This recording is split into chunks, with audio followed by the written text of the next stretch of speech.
Good morning, children. আজি আমি পঢ়িম ৰেফ যোগ।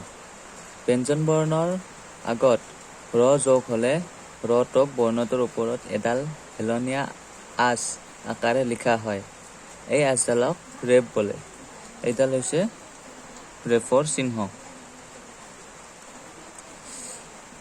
ব্যঞ্জন বৰ্ণৰ আগত যিকোনো ব্যঞ্জন বৰ্ণৰ আগত যদি ৰ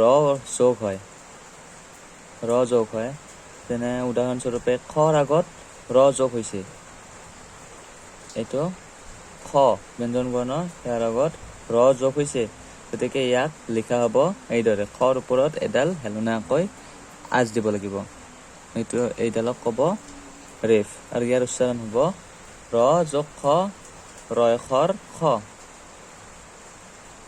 ঠিক তেনেদৰে ৰ যোগ খ, ঘৰ ওপৰত এডাল হেলনীয়াকৈ আঁচ দিয়া হৈছে আৰু এইডালক কয় ৰেফ বুলি, আৰু ইয়াৰ উচ্চাৰণ হ'ব ৰ যোগ ঘ ৰয়ঘৰ ঘ। ৰ যোগ ত ৰয়তৰ ত, ৰ যোগ তালিব হ ৰয়খৰ খ, ৰ যোগ বৰ্গা জ ৰয়জৰ জ, ৰ যোগ ম ৰয়মৰ ম, ৰ যোগ উনত্ৰিশটা জ ৰয়জৰ জ, ৰ যোগ ভ ৰয়ভৰ ভ। তলত দিয়া শব্দবোৰ ডাঙৰকৈ পঢ়া। এতিয়া ৰেফ যোগ হৈ যুক্তাক্ষৰ যেতিয়া গঠন হ'ব, তাৰপিছত কেনেকুৱা শব্দত ইয়াৰ প্ৰয়োগ হ'ব পঢ়োৱা হয়। দন্ত ত ৰয়কৰ ক তৰ্ক, পদয়োগেৰে পু ৰয়নৰ ন পূৰ্ণ, দন্ত দ ৰয়পৰ প দৰ্প, প্ৰথম চ দীৰ্ঘৰে চু ৰয়নৰ ন চূৰ্ণ। ঠিক তেনেদৰে অৰ্থ মূৰ্খ, অৰ্ধ দুৰ্গ, দীৰ্ঘ মূৰ্ছা, আৰ্ত চৰ্চা। এতিয়া দৰ্ধযোগাৰে দু ৰয়বৰ ব ল দুৰ্বল, এই তিনিটা বৰ্ণৰ শব্দটো একে ইয়াৰ প্ৰয়োগ হয়।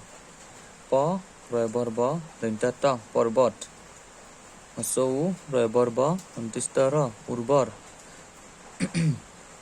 পা ৰয়গৰ গ দন্তাত পাৰ্গত, অৰ্হতা অৰ্জন কৰ্কশ, বৰ্জন গৰ্জন নৰ্দমা, অৰ্জুন পূৰ্ণিমা, উপাৰ্জন আৱৰ্জনা, পৰ্যটক দুৰ্ঘটনা, আকৰ্ষণ প্ৰৱৰ্তক, পৰামৰ্শ প্ৰদৰ্শক, পৰিপূৰ্ণ সমাৰ্থক, দৰ্শনীয় নিৰ্দেশক।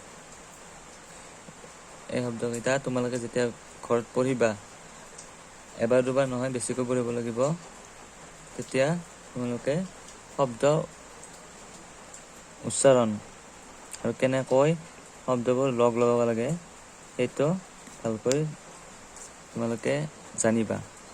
গতিকে ঘৰত তোমালোকে নিশ্চয় পঢ়িবা। ধন্যবাদ।